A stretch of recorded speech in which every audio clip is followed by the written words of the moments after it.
China ഒരു വലിയ തടങ്കൽപ്പാളയമാണെന്നാണ് പൊതുവിൽ പറയാറുള്ളത്. പക്ഷേ ലോകത്തെ മുഴുവൻ തടവിലിട്ട രാജ്യം ചൈനയാണ്. അമേരിക്കയ്ക്ക് പോലും കഴിഞ്ഞിട്ടില്ല. കാരണം കൊറോണ വ്യാപനത്തെ തുടർന്ന് ലോകം മുഴുവൻ അടച്ചുപൂട്ടിക്കാൻ ചൈനയ്ക്ക് കഴിഞ്ഞു. ഇപ്പോഴും ആളുകളുടെ സംശയം മാറിയിട്ടില്ല, ചൈനയാണോ ഈ കോവിഡ് വൈറസിനെ ഉൽപ്പാദിപ്പിച്ച് ലോകത്തെ മുഴുവൻ രോഗാതുരരാക്കി മാറ്റിയതെന്നാണ്. അപ്പോൾ അത് അങ്ങനെയാണെന്നുള്ളതിൻ്റെ കുറേ ആരോപണങ്ങളൊക്കെ വന്നിട്ടുണ്ട്. പക്ഷേ ഇപ്പോൾ ഒരു ചെറിയ ഒരു വസ്തുതകൾ വളരെ എളുപ്പത്തിൽ മനസ്സിലാകുന്ന ഒരു സംഗതി വരുന്നുണ്ട്. കാരണം ഈ കോവിഡ് വൈറസിനെ കണ്ടെത്തിയതിന് ശേഷം ലോകാരോഗ്യ സംഘടനയുടെ ചെയർമാൻ, WHO വേൾഡ് ഹെൽത്ത് ഓർഗനൈസേഷൻ്റെ ചെയർമാൻ 2019 ജനുവരി 14 ഒരു സ്റ്റേറ്റ്മെൻറ്റ് നടത്തി. ഇത് കോവിഡ് വൈറസ് മനുഷ്യരിൽ നിന്ന് മനുഷ്യരിലേക്ക് പടരില്ല. ആലോചിക്കണേ, വേൾഡ് ഹെൽത്ത് ഓർഗനൈസേഷൻ്റെ അധ്യക്ഷനാണ് പറഞ്ഞത് ഇത് മനുഷ്യരിൽ നിന്ന് മനുഷ്യരിലേക്ക് പടരില്ല. അപ്പോൾ ചൈനയിൽ ഈ രോഗമുണ്ട്. ചൈനയിലേക്ക് ആളുകൾ വരികയും പോവുകയും ചെയ്യുന്നുണ്ട്. ഇപ്പോൾ ലോകത്തിലെ ഏറ്റവും വലിയ ഇൻഡസ്ട്രിയൽ സ്റ്റേറ്റ് എന്ന് പറയാവുന്ന രാജ്യം ചൈനയാണ്. അതുകൊണ്ട് വ്യാവസായിക ആവശ്യത്തിനുമൊക്കെ ആയിട്ട് ഒരുപാട് ആളുകൾ ചൈനയ്ക്ക് പോകുന്നുണ്ട്, ഇരുമ്പ് മുറയൊക്കെ ഉണ്ടെങ്കിലും.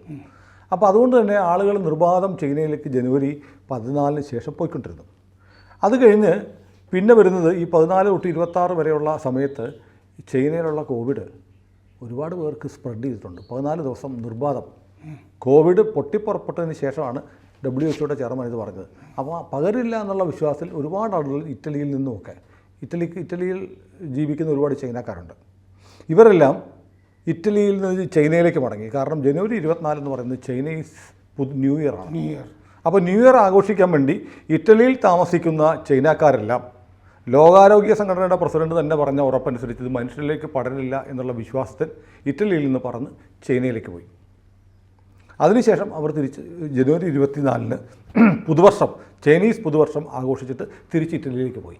രോഗവാഹകരായിട്ടാണ് പോകുന്നത്, കാരിയേഴ്സായിട്ട് പോയി. ഇറ്റലിക്ക് രോഗം പിടിച്ചു. അതേ സമയത്ത് ഇറ്റലിയിൽ വേറൊരു തമാശ നടന്നു. അതായത് ഇറ്റലിയിൽ ഒരു മേയർ ഫെബ്രുവരി 4 ഒരു ക്യാമ്പയിൻ ആരംഭിച്ചു, ഹഗ് എ ചൈനീസ്. ഒരു ചൈനക്കാരനെ കെട്ടിപ്പിടിക്കുക എന്നൊരു ക്യാമ്പയിൻ. ഇത് നമ്മുടെ പത്രങ്ങളിലൊക്കെ വാർത്തയായിരുന്നു. അപ്പം ഈ കോവിഡ് ഇല്ല എന്ന് കാണിക്കാൻ വേണ്ടി ചൈനയിൽ നിന്ന് വന്ന ആളുകളെയൊക്കെ കെട്ടിപ്പിടിക്കണം എന്ന് ഇറ്റലിയിലെ ഒരു മേയർ ഒരു ക്യാമ്പയിൻ തുടങ്ങി. കാണുന്നിടത്ത് വെച്ചൊക്കെ ആളുകൾ കെട്ടിപ്പിടിക്കാൻ തുടങ്ങി. കെട്ടിപ്പിടിച്ചവരൊക്കെ രോഗം ബാധിച്ചു.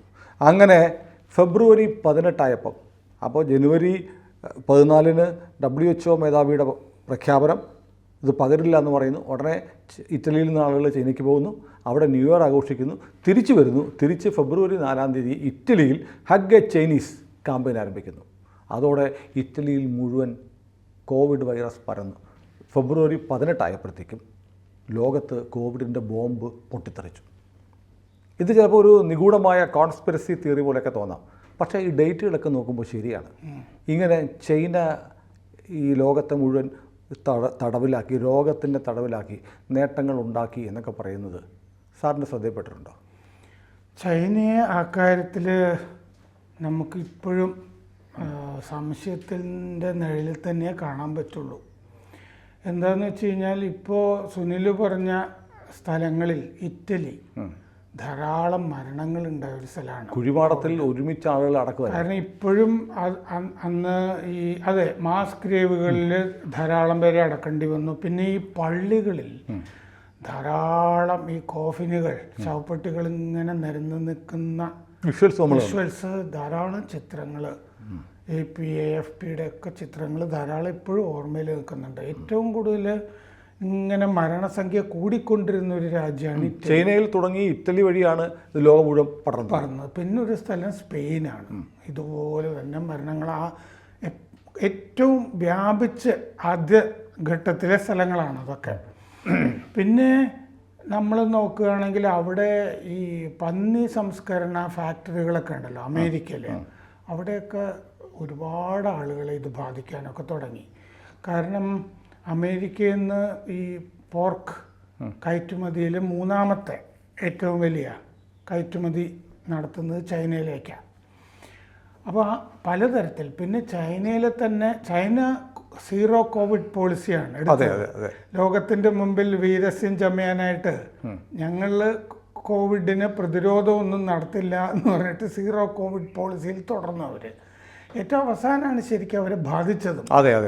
കാരണം അവസാനം ബാധിച്ച് ഈ പല നഗരങ്ങളിലും പ്രതിഷേധങ്ങൾ കൊണ്ട് ഈ തെരുവുകളൊക്കെ നിറയുകയൊക്കെ ചെയ്തു. അത് അവിടുത്തെ സെൻസർഷിപ്പ് കൊണ്ട് പുറത്തൊന്നും അറിഞ്ഞില്ല. എന്നാലും ആപ്പിൾ ഫാക്ടറിയിൽ അവിടെ 10,000 പേര് ഒന്നിച്ച് ജീവനക്കാർക്ക് അസുഖം വരികയും ഡീകപ്ലിംഗ് എന്നൊക്കെ പറഞ്ഞ്, ഡീകപ്ലിംഗ് എന്ന് പറഞ്ഞാൽ അവിടുത്തെ വിദേശ കമ്പനികൾ മറ്റ് രാജ്യങ്ങളിലേക്ക് മാറുന്നതിനാണ് ഡീകപ്ലിംഗ് എന്ന് പറയുന്നത്. ഇപ്പോൾ ആപ്പിളൊക്കെ അതുപോലെ പല കമ്പനികളൊക്കെ ഇന്ത്യയിലേക്ക് വരാൻ ബാംഗ്ലൂർ, ഹൈദരാബാദ് അങ്ങനത്തെയൊക്കെ സ്ഥലങ്ങളിലേക്ക് സെമി കണ്ടക്ടർ കമ്പനികൾ, ഫോക്സ്കോണൊക്കെ ഇപ്പോൾ ഇന്ത്യയിലേക്ക് വന്നിട്ടുണ്ടല്ലോ, തായ്വാനിൽ നിന്നൊക്കെ. അപ്പോൾ അങ്ങനെയുള്ള ഈ സാഹചര്യങ്ങളും ഒക്കെ നിൽക്കുമ്പോൾ ചൈന ഈ 14 ട്രില്യൺ ഇക്കോണമിയാണത്.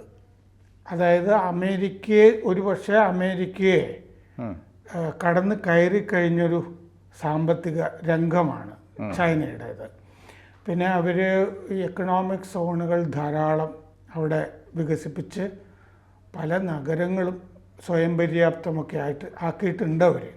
നമ്മൾ 3 ട്രില്യൺ ഇക്കോണമിയാണ് 4ലേക്ക് വെച്ചുകൊണ്ടിരിക്കുന്നു. അത് അനൗൺസ്മെന്റ് വന്നിട്ടില്ല ഈ വർഷം എപ്പോഴെങ്കിലും. നമ്മൾ അതിലേക്ക് എത്തി ഏതാണ്ടൊക്കെ എത്തിയിട്ടുണ്ട്. ചെറിയ വ്യത്യാസമൊക്കെ ഉള്ളൂ, പോയിന്റ് ദശാംശത്തിൻ്റെ വ്യത്യാസമൊക്കെ ഉള്ളൂ. അപ്പോൾ അങ്ങനെ മറ്റേ അമേരിക്കൻ ഇക്കണോമിയെ കടന്നു കയറി നമ്പർ 1 ആയിക്കൊണ്ടിരിക്കുന്ന ഘട്ടത്തിൽ അമേരിക്കയുടെ ആണെങ്കിൽ സമ്പദ് വ്യവസ്ഥ കീഴോട്ട് പോകുന്നു, ട്രഷറി പൂട്ടുന്ന അവസ്ഥയൊക്കെ പലപ്പോഴും ഉണ്ടാകുന്നു.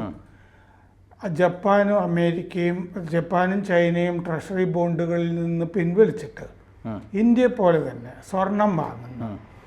ചൈനയാണെങ്കിൽ ടാക്സ് ഹേവൻസ്, കെയ്മാൻ ഐലൻഡ് പോലുള്ള സ്ഥലങ്ങളിലാണ് സ്വർണം വാങ്ങിച്ചിട്ട് സൂക്ഷിക്കുന്നത്. നമ്മൾ ബാങ്ക് ഓഫ് ഇംഗ്ലണ്ടിൽ സൂക്ഷിക്കുന്നത് പോലെ അവരും ധാരാളം സ്വർണം വാങ്ങിക്കുന്നുണ്ട്. വാങ്ങിക്കുന്നത് എന്താണെന്ന് വെച്ചാൽ ഡോളറിന് വിലയിടുന്നു എന്നുള്ളതാണ്. ഡോളറിന് ഉള്ള വിലയിടിച്ചിൽ യുക്രൈൻ യുദ്ധം അതിൻ്റെ ആക്കം കൂട്ടുകയാണ് ചെയ്തത്. അപ്പോൾ അതുകൊണ്ട് ഈ സാമ്പത്തിക അവസ്ഥയിൽ എന്തു പറ്റിയെന്ന് വെച്ച് കഴിഞ്ഞാൽ ലോകം ശ്രദ്ധിക്കാതെ അവിടെ ഉള്ള അമേരിക്കൻ കമ്പനികളിലൊക്കെ ധാരാളം റെയ്ഡുകൾ നടത്തി ചൈന. ഈ റെയ്ഡുകൾ വാൾ സ്ട്രീറ്റ് ജേർണൽ പോലുള്ള പത്രങ്ങളിലൊക്കെ ഇടയ്ക്ക് വാർത്തകളൊക്കെ കാണാമായിരുന്നു. അങ്ങനെ അവിടെ പ്രവർത്തിക്കാനായിട്ട് ഈ യൂറോപ്യൻ കമ്പനികളും അമേരിക്കൻ കമ്പനികൾക്ക് വലിയ പ്രയാസമൊക്കെ നേരിട്ടുകൊണ്ടിരുന്നു.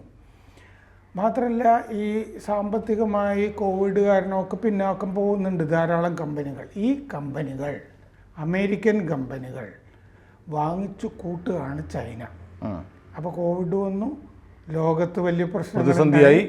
ആ ചുളിവിൽ അമേരിക്കൻ കമ്പനികളെ ചൈന അങ്ങ് വലിക്കും. കാരണം മറ്റുള്ളവരുടെ കച്ചവടം പോയല്ലോ, മറ്റ് രാജ്യങ്ങളിലെ കിട്ടാതെയൊക്കെ ആയിട്ടുണ്ട്.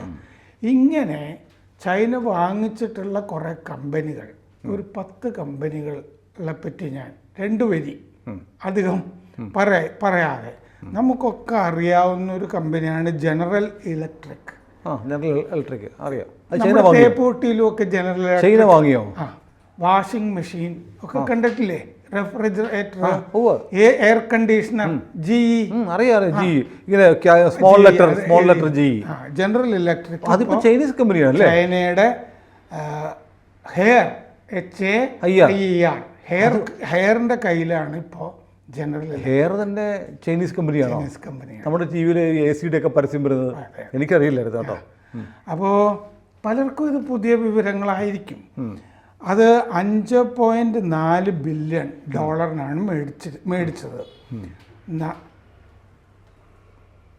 40,072 കോടി രൂപ കൺവെർട്ട് ചെയ്താൽ ഈ തുകയ്ക്കാണ് വാങ്ങിയത്. ജനറൽ ഇലക്ട്രിക് ഇപ്പോൾ ചൈനയുടെ കയ്യിലാണ്. അത് ശരി.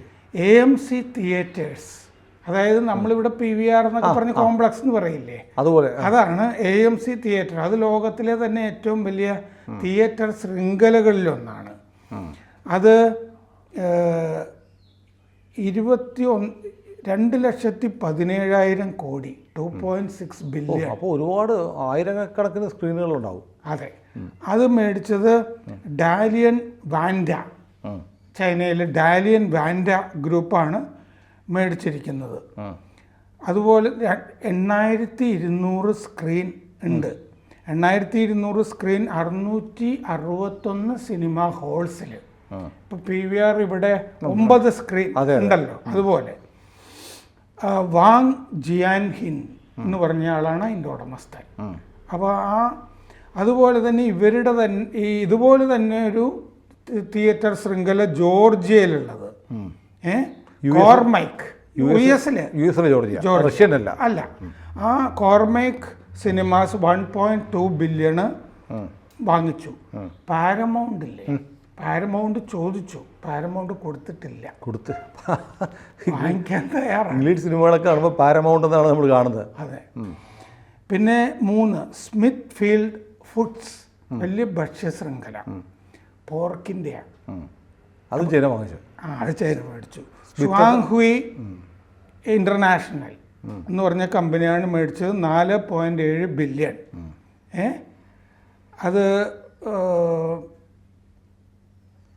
ചൈന നേരത്തെ ഞാൻ പറഞ്ഞാണ് ഈ പോർക്കിൻ്റെ ലോകത്തിലെ 3ാമത്തെ വലിയ മാർക്കറ്റാണ് അമേരിക്കയെ സംബന്ധിച്ച്. അപ്പോൾ ആ വിപണി അപ്പാടെ കൊണ്ടുപോയി. ആ പണം ചൈനയ്ക്ക് തന്നെ കിട്ടുകയാണ്. കാരണം അവിടെ സംസ്കരിച്ചിട്ട് ചൈനയ്ക്ക് തന്നെ അയക്കുക, അങ്ങനത്തെ കമ്പനിയായി മാറുകയാണത്. അവർ തന്നെ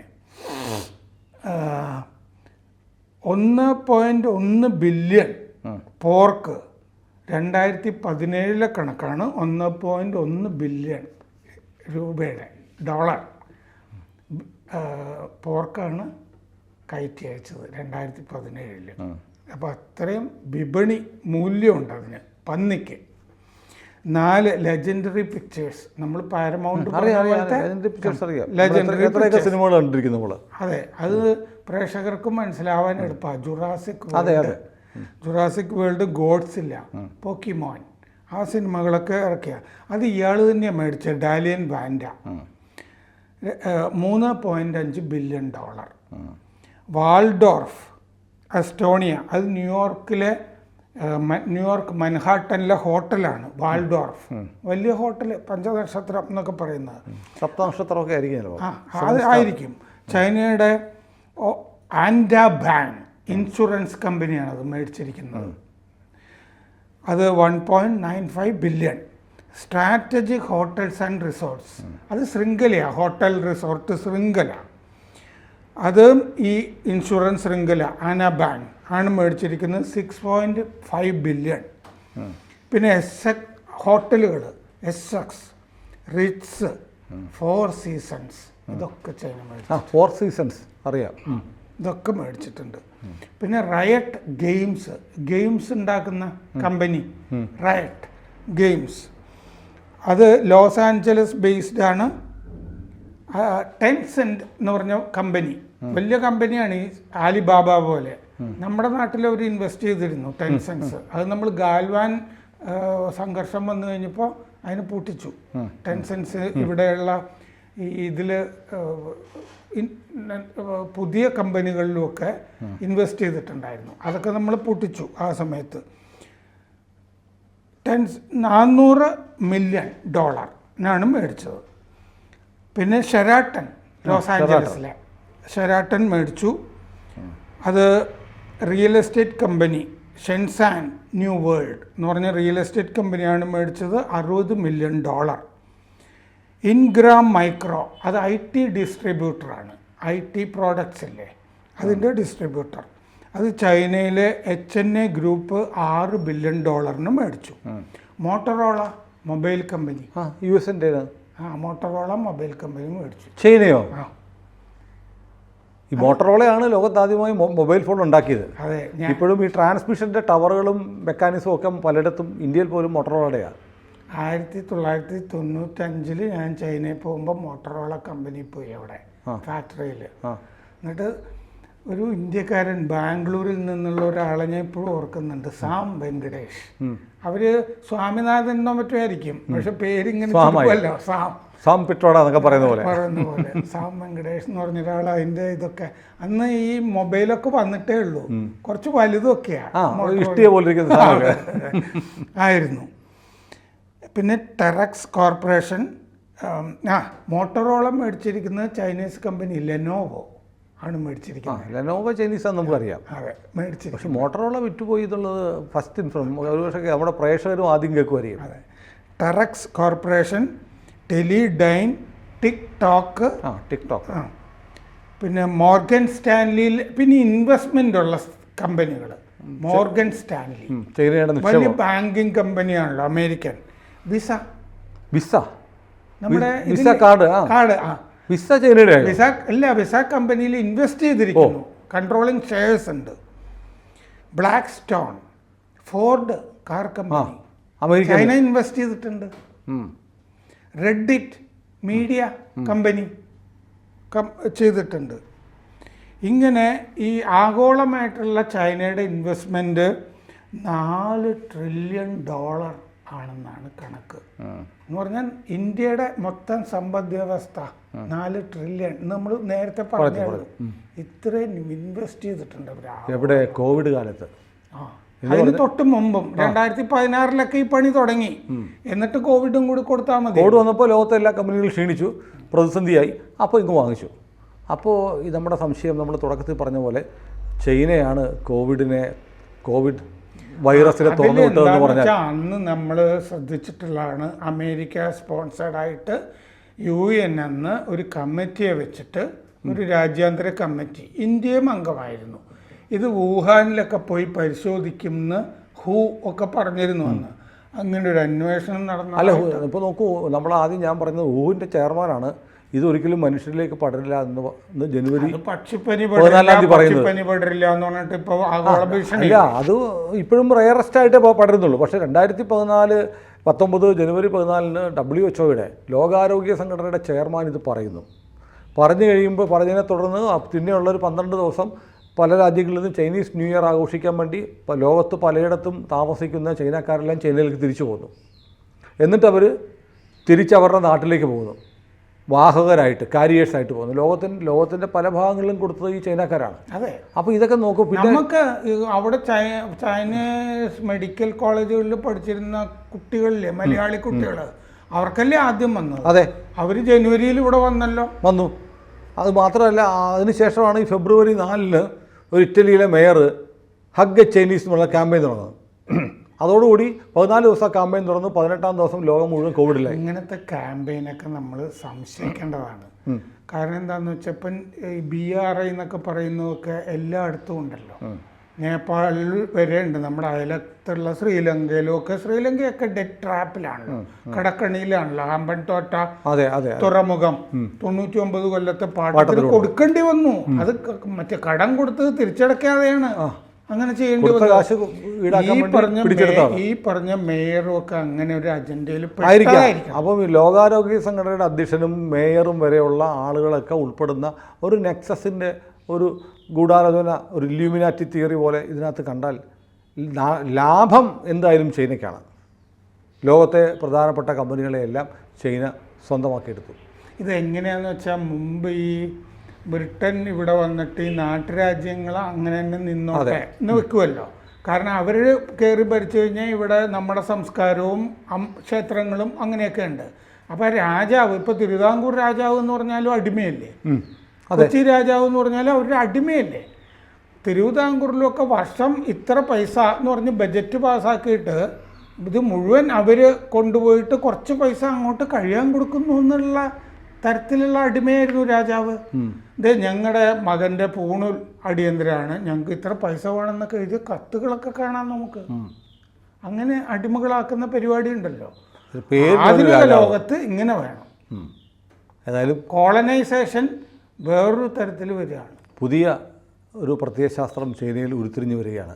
ഒരു തുള്ളി രക്തം ചിന്താതെ ജീവനെടുക്കുകയും അതിലൂടെ ആധിപത്യം സ്ഥാപിക്കുകയും. അങ്ങനെയുള്ളൊരു കോളനീകരണത്തിൻ്റെ സാധനമാണ് ആ belt and road initiative, BRI. India അതിലില്ല.